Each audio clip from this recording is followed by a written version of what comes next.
Have you astral projected before? If so, I too have experienced moments that had me quaking in fear and disbelief. I too have reached illegally far in the minds of men who have tried to hide the shames of their sins. And yes,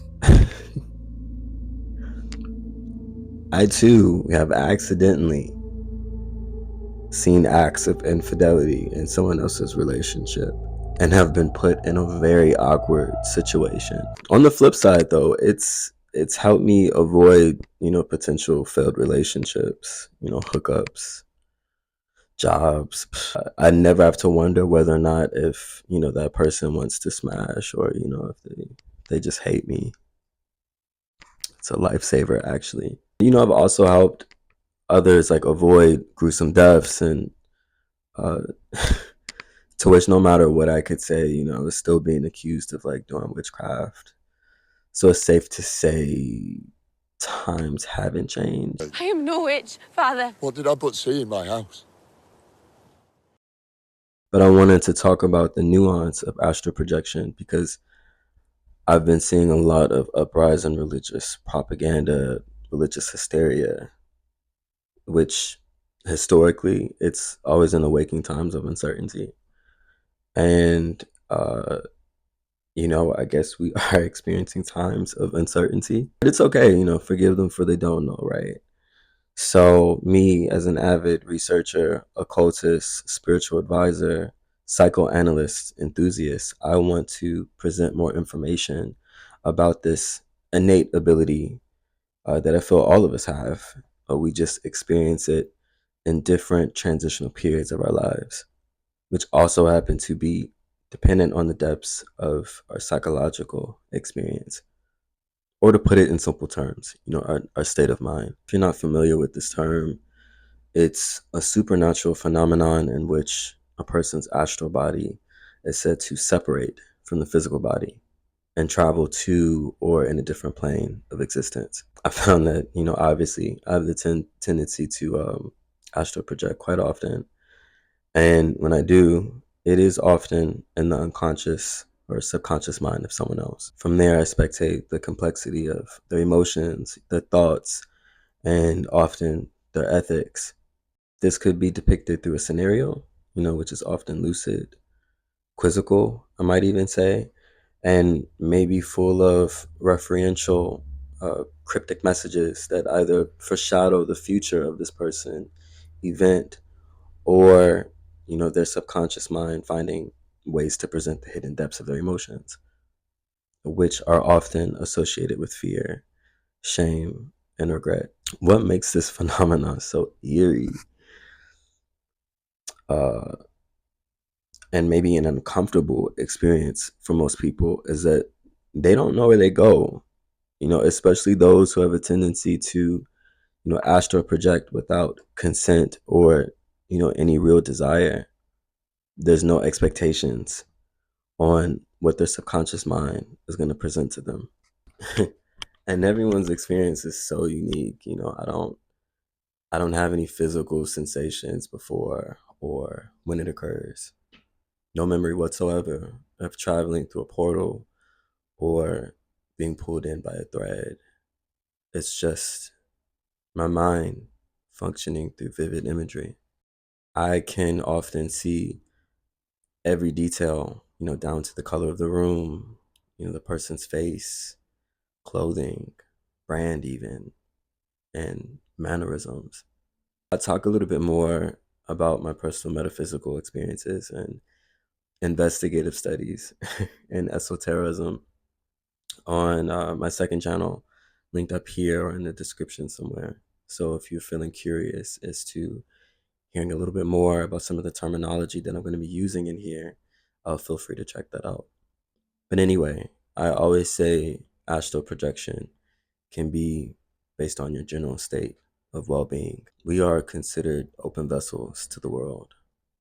And just like how our bodies are susceptible to maladies, our spirit, the very essence of our souls, are susceptible to entities.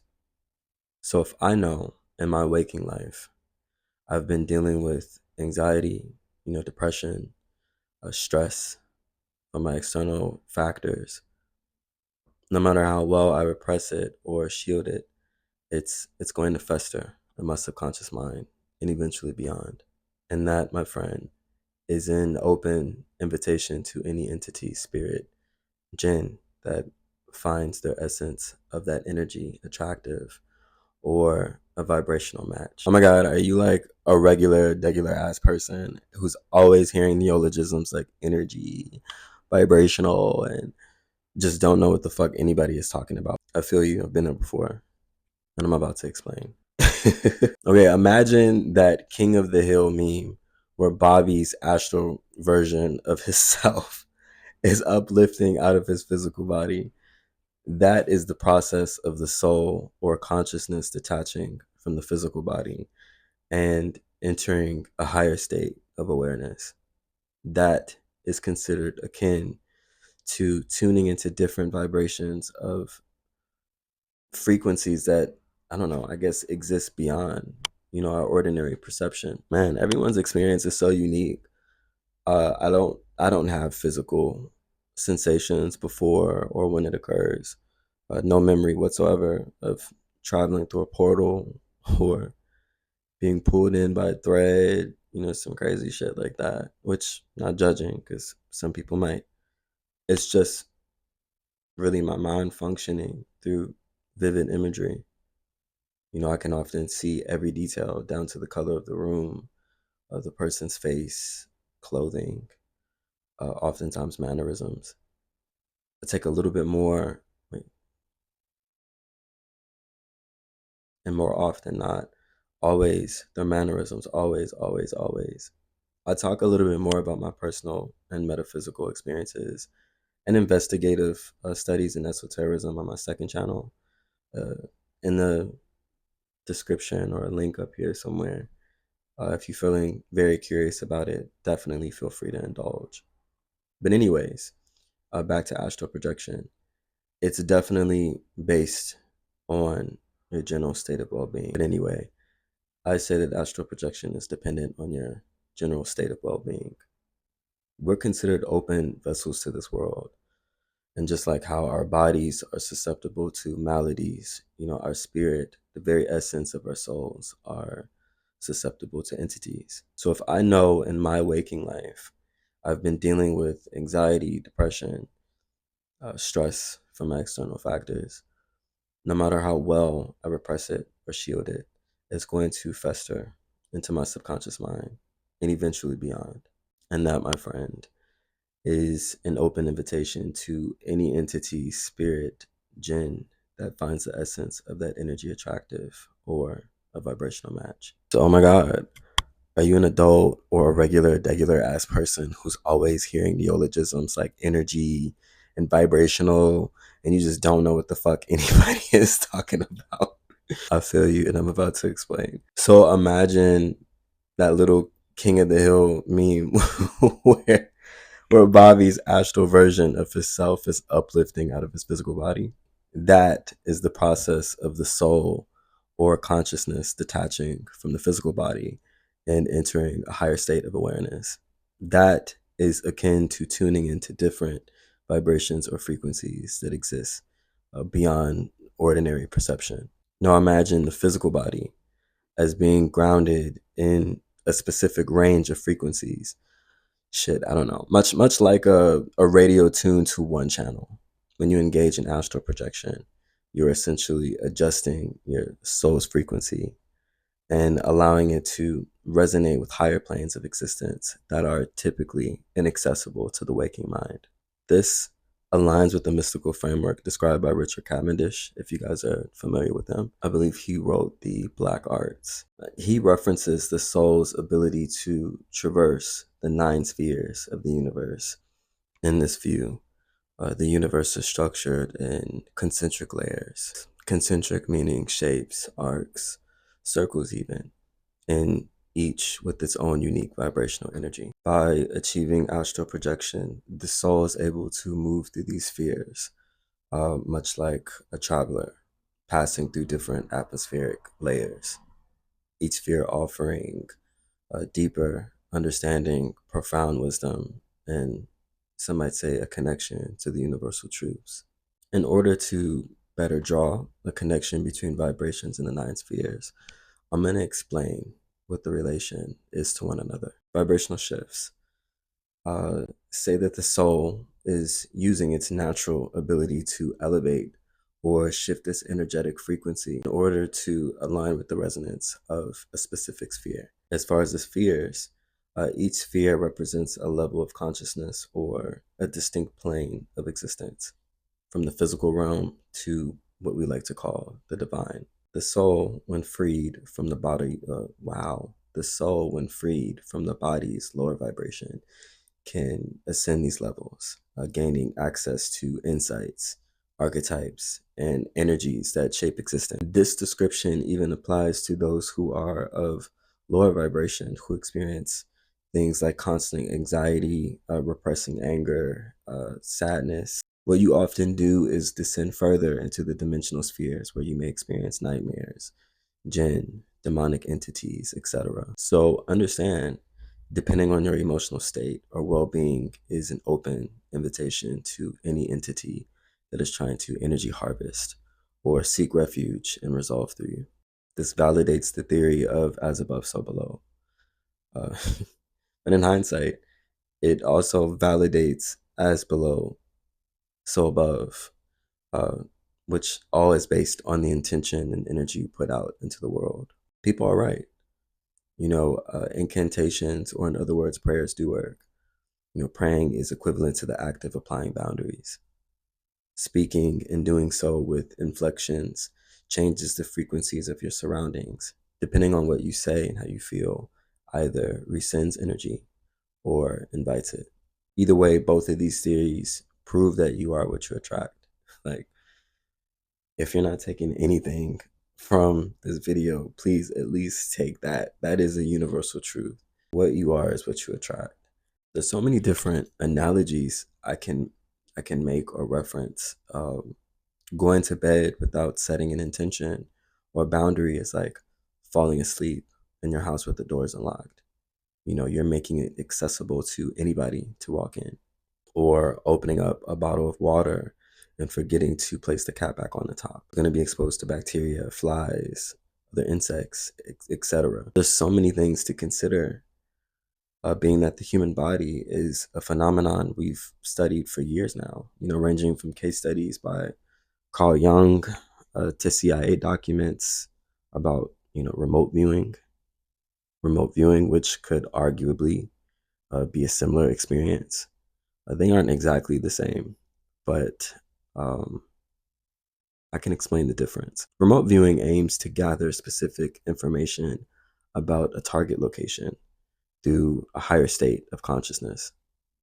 This person is put into a meditative state and transcends into what I'd like to call the fourth and fifth dimension, where esoteric traditions like to call it the Akashic records. I know I'm throwing a lot at you guys. But bear with me, it comes with explanations. I like to consider the Akashic records, I guess, a metaphysical database of all events, thoughts, past, present, and actions, in time and space. Although I like Bohm, Schrodinger, and Jung interpretations a bit more, to be quite honest. It suggests that the consciousness is not limited to the brain, but is instead, part of a vast, interconnected field, or a collective unconscious.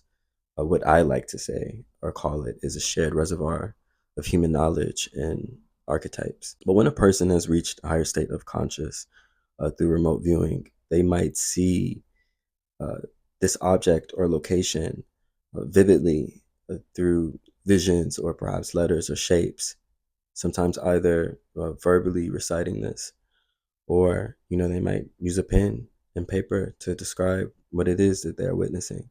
But back to astral projecting. I know so many people who wonder in their sleep and don't mean to astral project on purpose. It's almost equivalent to like a child that's playing in the street and loses their ball somewhere and they end up on some silly ass wild goose chase. and they stumble into an unfamiliar territory, unmarked territory, maybe, and trespassing, even. Like, you have to understand that there is a lot of trickster spirits and spirits who genuinely don't mean well. They're just doing things to sort of pass the time. And as you are entering through different spheres into places you may not know, or places your higher self is trying to take you, there could be people in the way, entities in the way, that will try to quote unquote sabotage the route, which I can't wait to explore a little bit more in depth about that. What's that movie called? Insidious actually gives you a good representation of what some people might experience, going into a different realm and potentially even coming back attached with something that they're not familiar with. Thus proving astral projection is not just a journey through space, but a vibrational ascent through the fabric of reality, where each frequency corresponds to a sphere within Cavendish's cosmology. This interplay between vibrations and the cosmic spheres suggests that astral projection is a practice of attunement, where the soul harmonizes with the deeper, more subtle layers of the universe. Thank you for watching me. Please like, subscribe, comment experiences you've had with astral projection if you have any, or questions, concerning experiences with the metaphysical, because, I'm open to hearing it all. I feel like humbly, I've almost heard everything and am very much open to more.